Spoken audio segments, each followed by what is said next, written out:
Хүүхдүүд та нар ямар нэгэн гамшиг тохиолдсон үед өөрсдийгөө аварч чадах уу? Харин энэ асуултанд хариулахын тулд хэрвээ ямар нэгэн гамшигт үзэгдэл тохиолдвол бид юу хийх ёстой вэ гэдгийг суралцахаар онцгой байдлын ерөнхий газартай хамтраад та нартай нэвтрүүлэг бэлтгэн хүргэж байгаа. Харин энэ удаа бүгдээрээ хамтдаа газар хөдлөлтийн талаар сэдвийг сонгосон байгаа. Ингээд бид бүхэндийг зориод онцгой байдлын ерөнхий газрын мэрэгчлэлтэн тэслэгч Цэнгэлэгч маань ирсэн байна. За цэнгэлэгчдийг халгаад ирчих бүгдээрээ. За хүүхдүүд яагаад гамшигын үеийн талаарх мэдлэг мэдээлэлтэй болох ёстой вэ? За Монгол улсад бол сүүлийн жилүүдэд гамшигын дуудлагын тохиолдол бол бүртгэл бол эрс нэмэгдэж байгаа. Энэ цаг үед бол иргэн бүр гамшигын эрслээс өрчлөн сэргийлж мэдлэг ойлголттой байх нь бол маш чухал. Энэний хамгийн гол төлбөр бол хүүхдүүд бид нэр өөрсдөө эрсдлээс өрчлөн сэргийлэхэд бол мэдлэг ойлголттой байх чухал юмаа. За тэгэхээр та нар сонссон мэт хүүхдүүд ийм учраас бид нэр өөрсдөө ч гэсэн ямар нэгэн байгалийн давагдшгүй хүчин зүйл тохиолдсон үед өөрсдийгөө хамгаалж чаддаг. Бас дээрэс нь өөрсдийн сурсан мэдсэн зүйлээ бусдаа түгээх зорилготойгоор энд ирсэн байгаа. За ингээд телевиз үзэж байгаа хүүхдүүд маань нэвтрүүлэгтэйгээ хамт байгаад өнөөдөр ирсэн зочин хүүхдүүдтэйгээ хамт газар хөдлөлийн талаарх олон талын мэдээллийг олж аваасай гэж хүсэж байна.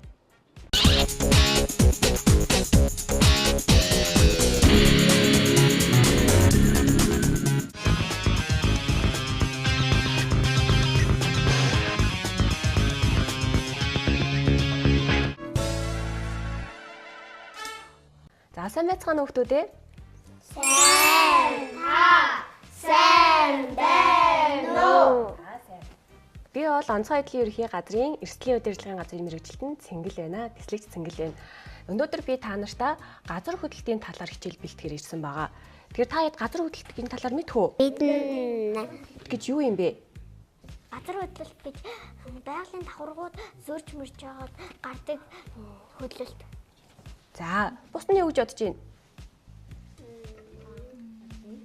Газар хөдлөлт гэж юу вэ төвлөрөө?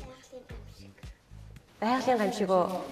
За тэгвэл газар хөдлөлт гэдэг нь дэлхийн гадарга байна шүү дээ. Бид бүгдээ амьдарч байгаа дэлхийн гадарга гинэд чичрээд хөдөлж байгаа үзэгдлийг ерөнхийд нь газар хөдлөлт гэж ойлгож болно.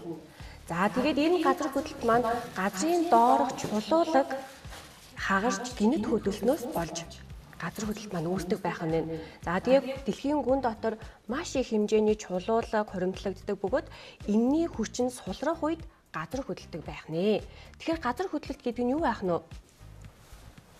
Дэлхийн чичрэх хөдөлгөөн байх нь шүү дээ. За дэлхийн гадарга чичирт хөдлөх үзэгдэл байх нь байна. За энэ хүү чичрэх хөдөлгөөн маань хүчтэй байж болно, суул байж болох нь байна. За тэгээд ерөнхийдөө газар хөдлөлт маань өөрөө байгалийн үзэгдэл байгаа. Байгалийн үзэгдэл дотроо геологийн гаралтай аюулт үзэгдэл гэж явдаг. Геологийн гаралтай аюулт үзэгдлийн талаар та нар мэдэх үү? Мэдгүй юу? За тэгвэл саяны би та нараас асуусан газар хөдлөлт маань өөрөө геологийн гаралтай аюулт үзэгдэлд ордог байх нь байна. За энэ геологийн гаралтай аюулт үзэгдэлд газар хөдлөлтөөс гадна галт уулын дэлбэрэлт бас ордог. Галт уулын дэлбэрэлт мэднэ тий? За энэ бол бас геологийн гаралтай аюулт үзэгдлийн нэг байх нь шүү хүүхдүүдээ. За энэ зургийг хэдүүлээ харъя. Энд юу харагдаж байна? Зураг үзүүлье. Энэ юу харагдаж байна хүүхдүүдээ? Монгол улсын газрын зураг. За Монгол улсын газрын зураг дээр юу харагдаж байна? Улаан цэгнүүд. За энэ улаан цэгүүдийг та нар юу гэж бодож байна? Газар хөдлөлийн газрууд. За тэгэхээр энэ улаан цэгүүд нь Монгол улсын хэмжээнд 2024 оны байдлаар газар хөдлөсөн бүртгүүлүүд байж байгаа. Шарын 6.1. За нийтдээ 44758 удаагийн газар хөдлөлт болсон байна Монгол улсад. Та хэдийн тоо мэдэх вэ? 44000 гэдэг тоо мэдэх үү? Тэгэхээр энэ тоо маань маш их тоо байх нь газар хөдлөлт бүртгэгдээд за тэгээд хүний биед мэдрэгдэх хэмжээ нь 3.5 магнитудаас дээш хэмжээ нь хүний биед мэдрэгддэг байх нь газар хөдлөлтөөс. За энэ 44 мянган удаагийн газар хөдлөлтөөс 73 удаагийн газар хөдлөлт маань бол бүртгэгдэж онцгой байдлын ерхий газарт бүртгэгдэж мэдээлэгдсэн байх нэ. Тэгэхээр бидний мэдэгдэхгүй маш их олон тооны газар хөдлөлтүүд болдог байх нь шүү хүмүүстээ. За одоо та хэд маань хараарай. Хамгийн их газар хөдлөлт маань хаана болсон бэ? Аймагуудаа мэдэх үү? За хамгийн их газар хөдлөлт нь хаана вэ? Хамгийн захын аймаг. Хойно ямар аймаг байдаг вэ? Хойно. За тэгэхээр Монгол улсад Хөвсгөл, Ар хангай, Өмнө говь гэсэн аймагуудад хамгийн их газар хөдлөлт бүртгэгддэг байх нь. За энэ Өмнө говь аймаг энэ урд хэсэгт байрлаж байгаа тийм ээ. За сайн байна хүмүүстээ. За одоо би та нарт нэг бичлэг үзүүлье. Та нар энийг өмнө үзсэн ч гэж магадгүй. Дахиад нэг үзээрэй заяа. Чи надад туслахгүй юм биз дээ? Сониучхан бид хоёр мазаалан зэвснөөр газар хөдлөлтийн аюулаас урьдчилан сэрэмжилж гэрээ аюулгүй болгов. Дараа нь мазаалаа бидэнд газар хөдлөлтийн хичээл заа. Өчтөө чичиргээ ихтэй 1 минут үргэлжлэх тул ширээн доор орж толгой дээрээ юм унахаас хамгаалаарай. Үүнээс гадна ийж энэ тэрэ чухал шаардлагатай бичиг баримттай бэлтгэх хэрэгтэй. Ойлгосон уу сониучхан? Тэгтэл тэнийд газар хөдлөж хамаг юм өчтөө чичрэн. Сониучхан альваа наашид ном бишээ. Ширээн доор ороорой. Орон цэхээ. Өчтөө чичиргээний үеэр мазаалын тусламжтайгаар гээд энэ удаад мазаалын заасан газар хөдлөлтийн хичээлийг би та нарт хэлж өгье. Өчтөө газар хөдлөлтийн үеэр хамгийн түрүүнд шид явбал шонгийн мод замын тэмдэглэлээс болгоомжлоорой. Хэрвээ дэлгүүр олон нийтийн газар байвал толгоогоо хамгаалаарай. Олон нийтэд тулгуурласан гамшигын эрсдлийг бууруулах үндэс хүүхэд. За юу гэж энэ хүмүүстээ? Доор газар хөдлөхөөр байхдаа толгоо хамгаалаа. За өөр юусаа? Нэг газар хөдлөлтийн дараа. Тэгээд газар хөдлөлт болж байвал шогийн модны хажууд байх Замын тэмдэг тэр хоёрыг сайн харж явах газар хөдлөлт болж байгаа. За сайн байна. Мундаг байна бүгдээрээ. Тэгэхээр хэрвээ чамайг гэртээ байхад за бас бичгэн арилсан ийм тариа хаяа. зөв. Ямар мундаг юм. Толгоогоо хамгаалах хэрэгтэй. Гэхдээ газар хүмүүс газар хөдлөлт жоохон намдахаар болчихлоо гэд яачдаг нь буруу. Тийм үү. Тэгээ нэгээс 2 минут хүлээж аваад гараад яа. Тэгэд газар хөдлөхөд бас аюулгүй цүнх гэж хэрэгтэй. Тэр цүнхэнд юмнууд пассворд тэгээд янз бүрийн идэж уух зүйлс байх хэрэгтэй. За сайн байна хүмүүстээ. Ёстой мундаг биш үү та нар. За тэгэхээр газар хөдлсөн үед хэдүүлээ хамгийн түрүүнд ямар үйлдэлийг хийх хэрэгтэй вэ? Ширээн дагавар Тэгэхээр хэдүүлээ суу, нуугд, хүлээ гэдэг зарчмыг даах нь энэ газар хөдлөх үед. За толгоогоо хамгаалаад бат бүх ширээн доогуур орж за даацынхаа наалд суух эсвэл Модон ширээ. модон ширээ за бат бүх ширээн дээр суух ширээн доогуур орох ёстой шүү. За хүүхдүүдээ Ширээн доогуур орж болохгүй. За тэгээ хамгийн гол нь газар хөдлөлтийн үеэр хэдүүлээ сандралгүй, тайван байж, шууд гадагшаа гүйж гаралгүй, чичирхийллийг намттал яах нь вэ? ширээн дараа хүлээн хатад зүйл. Бас хаалттай ойртой шүүгээ авах юм бол орныхаа хажууд ихэнх шүүгээ мөгээ тавих хэрэггүй. Бас орон ингээд байж ивэл шүүгээ ингээд тавьж болохгүй. Унтчихтай газар хөдлөвөл шүүгийн дараа дунчна. Тэгэхээр хэдүүлээ аль болох Дээрээс нь газар хөдлөлтөөс сэргийлэхийн тулд гэртээ байгаа барилга эдрийг янз бүрийн шүүгээ эдрээ сайтар бэхлэж хандаа тогтоох ёстой. ямар мундаг их хүүхдүүдээ та нар. За тэгээд хэдүүлээ газар хөдлөж байгаа үед гарах юм бол яах нь ирэхгүй, буцахгүй, гүүхгүй байх зарчмыг даах нь маш тайвнаар гадагшаа орчин руу гарах нь. Хамтаа ойролцоо шүүгээ. Биш хаалттай ойролцоо шүүгээтэй байх юм бол шүүгээр унаад Тийм тий. За тэгвэл газар хөдлөлтийн үеэр гадагшаа гарахаар бол та нар яах ёстой вэ? Яах вэ? Гадагшаа гарахаар бол юугаар гарах уу? Шатаар гарч болох уу? За тэгэхээр хэдүүлээ гадагшлах үедээ аль болох 50 баруун гарын дүрмээ бариад 50-аар гадагшлах нь. Гэхдээ эргэж болохгүй, буцаж гүйхгүй, за аль болох алхаж явах нь штэ. За гадагшаа гарах үедээ хэдүүлээ толгоогоо юугаар хамгаалах вэ? Толгоогоо яах вэ? Зузаан. За аль болох бат бөх хатуу зүйлийг толгой дээрээ тавьж гарна. За ингээд нэг бичгийн зас аваад тавьчих гарч болох уу? Үгүй. Тэгэхээр газар хөдлөлтийн үеэр маш олон чичирхийл болоод барилгын дээрээс ямар нэгэн юм толгой дээр нь унах эрсдэлтэй учраас аль болох хатуу хавцтай ном. За өөр барьж болох хатуу зүйл юу вэ? Тэр болгоныг хэдүүлээ толгой дээр барьж гарах хэрэгтэй шүү заа юу. За цахилгаан шатаар явж болох уу газар хөдлөлтийн үеэр? Гацах аюултай. Зөв, маш сайн байна. Тэгэхээр газар хөдлөлтийн үеэр хэдүүлээ цахилгаан шатны дотор хэрвээ явж байж таарах юм бол заа юу. Хэрвээ чи газар хөдлөж явах үед цахилгаан шатаар явж байгаа юм бол аль болох хурдан байгаа давхартаа буугаад шатаар гадагшлаарай. Энэ зарчмыг хэдүүлээ дагая шүү заа юу хүмүүдээ. За. Толгоогоо хэдүүлээ хамгаалах хэрэгтэй. Бэртэж гэмтэхгүй тулд. За энэ цэмгийг мэдхүү? Мэдрэх цэг. Маш сайн. Энэ хаана гэдэг вэ энэ тэмдэг? Энэ тэмдэг сургуулийн гадаа юм унах аюулгүй газар байдаг. За задгай талбай дээр энэ цэмгийг байршуулсан байдаг тийм ээ. Тэгэхээр газар хөдлөсөн үед хэдүүлээ дотор орчноос гадагшлах үедээ энэ тэмдэг байрлаж байгаа газарт очиж зогсох нь. Тийм үү? Та хэд газар хөдлөлтийн дадлага сургууль дээр энэ тэмдэг дээр очсон уу? No. Очоогүй юу? За тэгвэл дараагийн удаа Дээр зүгээр ангиасаа гараад нэг тойрцоолсон. тийм үү. За тэгвэл дараагийн удаа хэдүүлээ газар хөдлөлтийн дадлага сургууль хийх үеэрээ цугларга цэгийн тэмдгээ харж агаад энэ тэмдэг байгаа газараа очиж зогсох нь шүү. За юу хүмүүдээ. Окей. Хамгийн түрүүнд энэ байршлаа. Танай сургууль гэрийнх нь ойролцоо байдаг байршлыг мэдхүү? Сургуулаа мэдх юм байна. Гэрийнх нь ойрхон Цогдрах цэг. цэг байдаг уу гэрийнх нь ойрхон? За тэгэхээр өөрийнхөө байгаа газрын аль ойрхон байгаа цугларга цэг дээр хідүүлээ газар хөдлөлтийн үеэр толгой дээрээ хатуу зүйл бариад аль болох сандарч гүйхгүйгээр тайвнаар очиж зогсох нь. За аюул тохиолдсон үе та нар ямар утсан дуудлага өгөхөө мэдхүү? Хэдэн ямар дугаарт өгөх вэ? 100. За өөр. 102. За өөр. 100.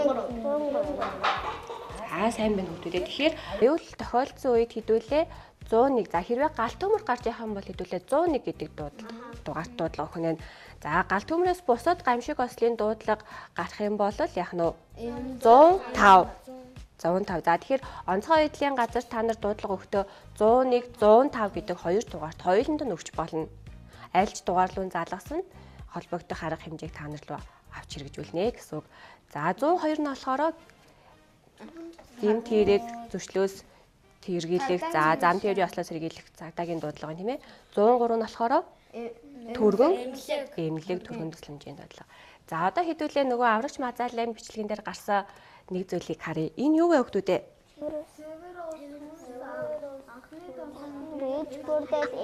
Аюулгүй богцод байх ёстой зүйл. Зөв, аюулгүй богцод байх ёстой зүйл байх нь. За энд юу харагдаж байна? Нэгдүгээрт цэвэр ус байх нь. За дараа нь хүнс тийм ээ 3 хоногийн хугацаанд идэх боломжтой хүнсүүд байх нь. За анхны тусламжийн ээж бүрэл хэрвээ чи бэртэж гэмтэх юм бол яах нь вэ? Зөв, маш сайн байна. За тэгээд дулаан хувцас гутлаа бас бэлтгэх нь штэ хүмүүдээ. Гинэт гадаа хүтэн байхад гинэт газар хөдлөлт болчих юм бол биднэрт юу хэрэгтэй вэ? Дулаан хувцас хэрэгтэй штэ тийм ээ. За тэгээд дээрэс нь гарч хийдэн, нөөц зай, радио гэдэг зүйл хэрэгтэй болох нь. Энэ радиог яаж ашигладаг мэдхүү? Юу вэ? Юу вэ радио гэж? Радио гэж мэдээ нөгөө зүсгүй дуугаар ажилладаг зүйл. Тэгэхээр радио маань болохоор за газар хөдлөлтийн үеэр альва холбоо хэрэгсэл тасрах эрсдэлтэй байдаг. Та хэдийн маань барьж байгаа гар утас сүлжээгүй болоод аавтайгаа юм уу ээжтэйгээ ингээ хамтдаа нэг мэдгүй газар үлдчихэж болно штэ. Тийм үед та хэдэд богино одоо энэ радиогоор яг нэг гамшигын нөхцөл байдлын мэдээллийг дамжуулж өгөх нь сүлжээ тасарсан үед. За шүгэл яга хэрэгтэй вэ? Шүгэл бол биеийн дээн гэсэн янз бүрийн би амьд гэсэн яа шүгэл гэдгийг мэдэгдэхийн тулд хэдүүлээ шүгэл өглөө хэрэгтэй болох нь шүү дээ, тийм ээ. За энэ сонин яга хэрэгтэй вэ? Сонин биеийн дулааныг хадгалах яасан гэмсэн гаш бооход ашиглана гэмзүү үдээ. Тэр сонин маань өөрөө биеийн дулааныг хадгалах буюу хэрвээ чамайг даарсан эсвэл ийм хүтэн үед ингээд нөмөрчих юм бол дулааны чинь хадгалаад дулаахан байлгахад хэрэгтэй. За тэрнээс гадна гар ч юм уу хөлн ч юм уу ингээд гэмтчих юм бол тэрэн дээр сонингоо баг зэрэг нь оргож агаад ингээд тавьж хаар яах нь боож болдог. Ингэж ашиглаж болох нь. Цус тогтооход ашигласан тусаалцсан үед тэгж болно гэсэн үг. Үгүй нэг дөө яс нь хуурч штэ. Тэгэхээр ясаа хуурахаар чаа ингээд нөгөө ингээд сонингоо ингээд хатуулж агаад ингээд хугарсан ястагаа ингээд бариад боочхоор дахиж гэмтэхгүй өөр байхаас сэргийлнэ гэсэн үг. За аянаас гадна лааш үдэнц аяны хүнжүүл хэрэгтэй байх нь. За баримт бичиг баримт гэж гадаад паспорт. гадаад паспорт иргэний үнэмлэл. Та нарт ямар бичиг баримт байгаа вэ? Паспорт. Та нарт паспорт байгаа юу? Бага. Байхгүй штэ. Чамд байгаа мó? Оо ямар мундаг. Тэгэхээр бидүүлэнд нь болохоор төрсний гэрчлэгээ гэж байгаа тийм ээ. Эрүүл мэндийн сэдвэр. Зөв. Тэгэхээр өөрийнхөө бичиг баримтын хуулбарыг болол энэ яг нь бэлэн байдлын цүхэндээ хийх нь вэ. За мөн дээрээс нь ариун цэврийн багц тийм ээ. Нойлын цаас, шүдний оо, сой зүв байдیں۔ Тийм ээ. Ариун цэврийнхаа хэрэглэлд анхаарах нь. Өөр скотч олон үйлдэлтэй багаж хийж гин. Энэ юунд хэрэг болох вэ? Хоолоо. ингээд сонины чинь ингээд шууд ингээд боохоор ингээд шууд ингээд гартаа ингээд Тайлчиж тайлж уустай магадгүй тийм скотчгоор За тэгвэл цаас үзэг яагаад хэрэгтэй вэ? цаас үзэх цэцний дугаараа хасгалах хэрэгтэй. Өө зөв. Хэдүүлээ нөгөө ямар нэгэн зүйл гинэт болоод гар утсан дээр хадгалсан байгаа дугаараа харах боломжгүй үед яах нь энэ цүхэн дотор байгаа хэрэгтэй утасны дугаар байршлуудаа харах нь вэ штэ. За тэгээд гялгуурууд үүргэвч гэсэн эдгээр зүйлүүд маань бэлэн байдлын багцад байх нэ. Танаа гэрт энэ бэлэн байдлын багц цүх байгаа юу? Багц аа. Байхгүй юу? Тэгэхээр яах нь хүүхдүүдээ? Ачиж авч бэлдэх хэрэгтэй. Оо зөв. Хэдүүлээ ээж аавдаа хэлээд ах ээж нартаа хэлээд манай гэрт бэлэн байдлын багц гэдэг зүйл хэрэгтэй юм байна. Аливаа гамшиг осол тохиолдох, за газар хөдлөлт тохиолдох юм бол хамгийн түрүүнд биднэрт хэрэг болох зүйл бол эдгээр зүйлс юм байна гэдгийг яах нь ээж аавдаа оо зөв маш сайн байна хүүхдүүдээ. За тэгэхээр та яд газар хөдлөлт гэдэг зүйлийг ойлгосноо? За газар хөдлөлт гэдэг нь юу вэ? Газар хөдлөлт гэдэг нь газрын давхарга жичирч хуурах үзэгдэл.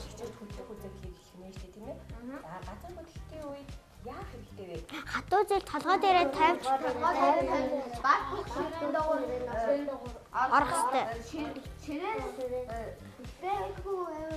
Ширээнийхээ хөлнөөс барих хэрэгтэй.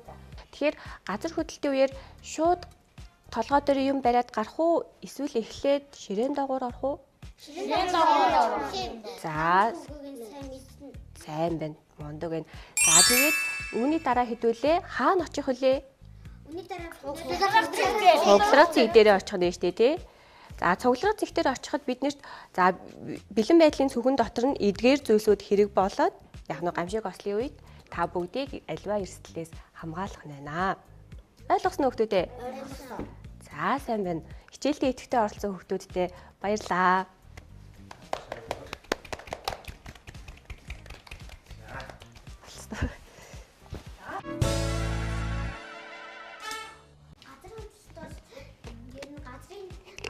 Жичирч нөгөө энэ хууралтаас болж гинт үүссэн байдлыг хэлнэ гэдэг нь часаа.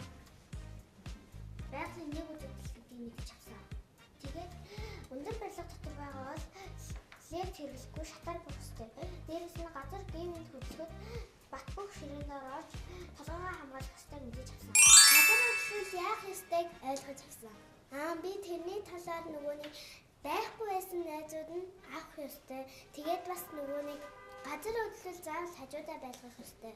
Радио байх ёстой. Тэгээд нэм цаас мас байх ёстой. Тэгээд нөгөөний эд зүйл идэх мэдэх юм байх ёстой.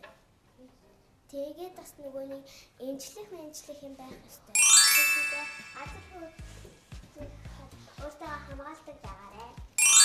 Хүүхдүүдээ та нар газар хөдлөсөн үед шатаар буугаараа лифтээр бууж болохгүй.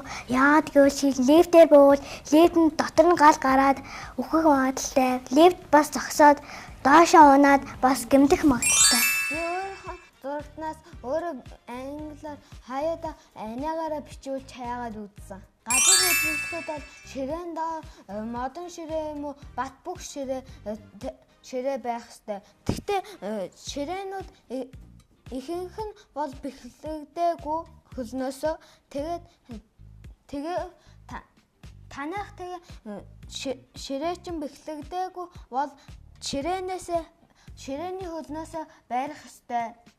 Тэгээд бас аюулгүй богцгүй хүүхдүүд нь аюулгүй богт аваарай. Шатаар буухдаа бас том хавтастай эвдэрхээргүй нам толгой дээр барьж авч явах.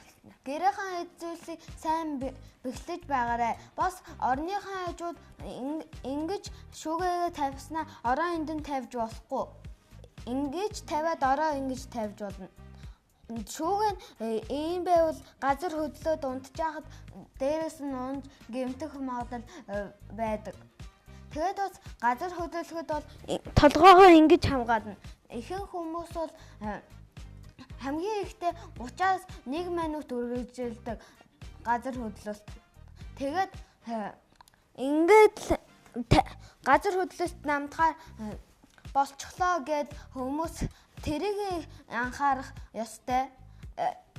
Тэгж жагаад жоохон байж байгаа тэхгүй бол газар хөдлөлт дахиад эхэлж магадгүй байдаг. За ингээд өнөөдрийн нэвтрүүлэгтэйгээ хамт байсан хүүхдүүд та бүхэндээ баярлалаа. Өнөөдөр бид бүхэнд ирж газар хөдлөлтийн талаар маш олон төрлийн мэдээлэл өгсөн. Танд үнэхээр их баярлалаа гэж хэлмээр байна. За ингээд нэвтрүүлгээ өндөрлцгөөе. Дараагийн дугаараар иргэн олзъя. Баяр таа.